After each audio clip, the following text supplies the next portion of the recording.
काँग्रेसचे राष्ट्रीय प्रवक्ते अतुल लोंढे सध्या आपल्यासोबत आहेत. अतुलजी, तुम्ही एक पत्रकार परिषद घेतली आहे, काँग्रेसच्या राष्ट्रीय मुख्यालयातून घेतली गेलेली आहे आणि त्यात थेट देवेंद्र फडणवीसांच्या दावोस दौऱ्यावर टीका करण्यात आली आहे. काय कारण आहे की काँग्रेसने हा विषय अजेंड्यावर घेतला? टीका नाही केली, प्रश्न विचारलेले आहे की कोल गॅसिफिकेशनचा प्लांट भद्रावतीमध्ये होणार होता 20,000 करोडचा. बाळासाहेब दराडेंसोबत झालं होतं त्यांचं MOU माझ्या माहितीप्रमाणे. तो अजूनपर्यंत का आलेला नाही आहे.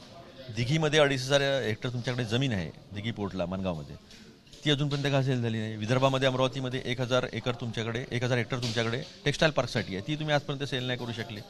आता तुम्ही डावोसमध्ये जे 30 लाख करोडचा कॉन्ट्रॅक्टची तुम्ही गोष्ट करता, म्हणजे 23-24ला 3,60,000, 25ला 15 लाख आणि 2026ला 30 लाख कोटी, आणि मॅग्नेटिक महाराष्ट्र 2018चं ते आहे 16 लाख कोटीचं.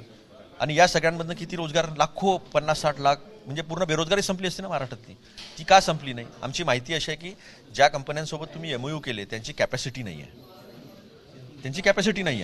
कोणाची कॅपॅसिटी 100 करोड आहे, तुम्ही त्यासोबत 4,500 करोडचा MOU करून राहिली. ज्याचा 4,500 करोड आहे त्यासोबत 45,000 करोडचा तुम्ही कॉन्ट्रॅक्ट करून राहिलेले आहे. म्हणजे काही कंपनी लिस्टेडच नाही आहे. मग तुम्ही हे कशासाठी करताय? तुम्ही म्हणजे मी प्रधानमंत्री होऊ शकतो बाबा, माझ्याकडे जास्त कॅपॅसिटी आहे, मी राजकारण महाराष्ट्रातलं कसं सांभाळलेलं आहे सगळ्या मराठी जनतेला माहिती आहे, आणि मी अर्थकारणही चांगलं सांभाळू शकतो. म्हणजे देशामध्ये माझी माहिती अशी आहे की 8,000 करोडच्या आसपास इन्व्हेस्टमेंट आलेली आहे, आणि महाराष्ट्र म्हणजे 30 लाख करोड. आणि ते 30 लाख करोडमध्ये तुमच्याकडे लँड पार्सल किती आहेत? कशा पद्धतीने तुम्ही लँड घेणार आहे? तुम्ही स्मार्ट सिटीची गोष्टी करता, तुमच्या शहरातली स्मार्ट सिटी कुठे आहे? तुम्ही दिघी, पेन आणि रायगडमध्ये स्मार्ट सिटीची गोष्ट करतात, तुम्ही तुमच्या नागपूरची स्मार्ट सिटी झाली का? तर तुम्ही हे जे बेरोजगारी एवढ्या मोठ्या प्रमाणावर वाढलेली आहे आणि त्याला काही उत्तर नाही आहे, तर तुम्ही एवढे मोठे 30 लाख करोड येणार आहे, 66 लाख करोड मागच्या 4-5 वर्षातलं दिसतं आहे. मॅग्नेटिक महाराष्ट्राची जर इन्व्हेस्टमेंट घेतली तर मग तुम्ही 10 लाख कोटीचं कर्ज जे आहे ते संपून जाईल आपलं. लाडक्या बहिणींना 2100 रुपये जे आहे ते भेटायला पाहिजे. मग शेतकऱ्यांचं कर्ज आहे ते माफ व्हायला पाहिजे. एवढी मोठी इन्व्हेस्टमेंट येऊन आली, एवढा रोजगार निर्माण होणार आहे तर. आणि बेरोजगारी जी आहे, जी पुण्यामध्ये दिसते रस्त्यावर, पुणे, औरंगाबाद, नागपूर, कोल्हापूर, मुंबई इथे जे पूर्ण अभ्यास करत आहेत, ती जी बेरोजगारी दिसते आहे ती संपली पाहिजे आता.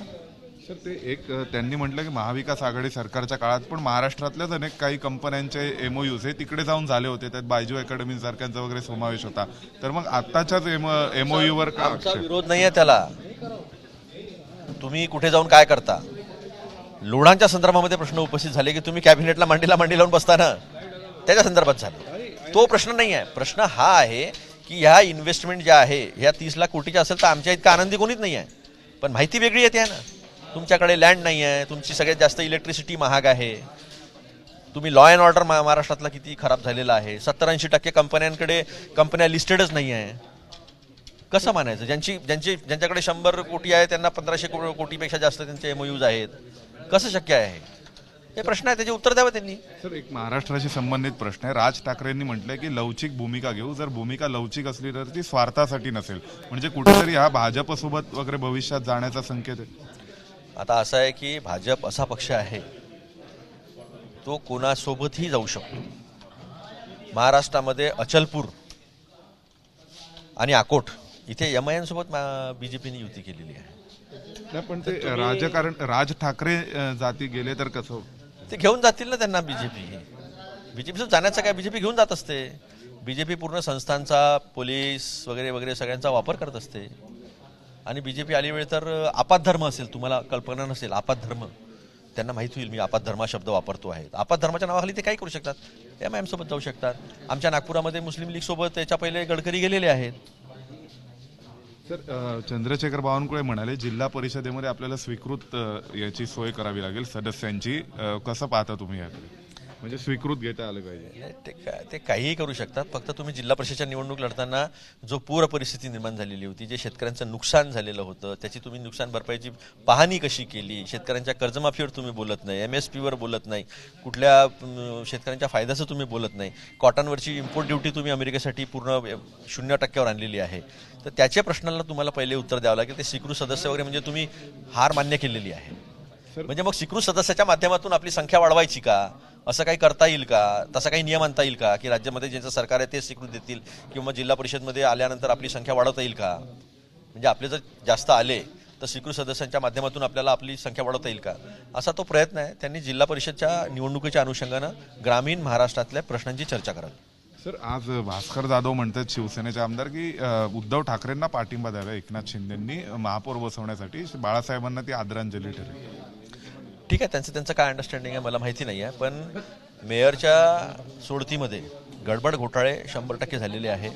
चक्राकार पद्धतीने ते करण्यात आलेलं नाही आहे. सोयीनुसार फिक्सिंग करून सोडत करण्यात आलेली आहे. सर, एक शेवटचा प्रश्न. बदलापूरच्या शाळेत सर व्हॅनमध्ये 4 वर्षीय मुलीवर बलात्कार झालेला आहे. जो आपटे ज्याच्या शाळेमध्ये त्या शिंदेनी बलात्कार केले होते अनेक, किंवा लहान मुलींचं एक्सप्लॉयटेशन केलं होतं सेक्शुअल, त्याचा एन्काउंटर केला आणि त्याच आपट्याला स्वीकृत सदस्य म्हणून भाजप देत होती, तर मग बलात्कारांना तर मोकळं राहणंच आहे ना. अशा लोकांच्या पाठीशी जर भाजप उभी राहत असेल, बलात्कारांच्या स्वीकृत सदस्य देण्यापर्यंत जर त्यांची मदत जाऊ शकत असेल, तर मग हे लोकांना मोकळं रान आहे. महाराष्ट्रातल्या मुली सुरक्षित नाही. धन्यवाद सर. आपल्यासमोर ते राष्ट्रीय प्रवक्ता अतुल लोंढे, ज्यांनी दावोस दौऱ्यावरून मुख्यमंत्र्यांवर टीका केली आहे. व्हिडिओ जर्नलिस्ट श्वेत पांडेसह सोमेश खोलगे, एबीपी माझा, नवी दिल्ली. एबीपी माझा, उघडा डोळे बघा नीट.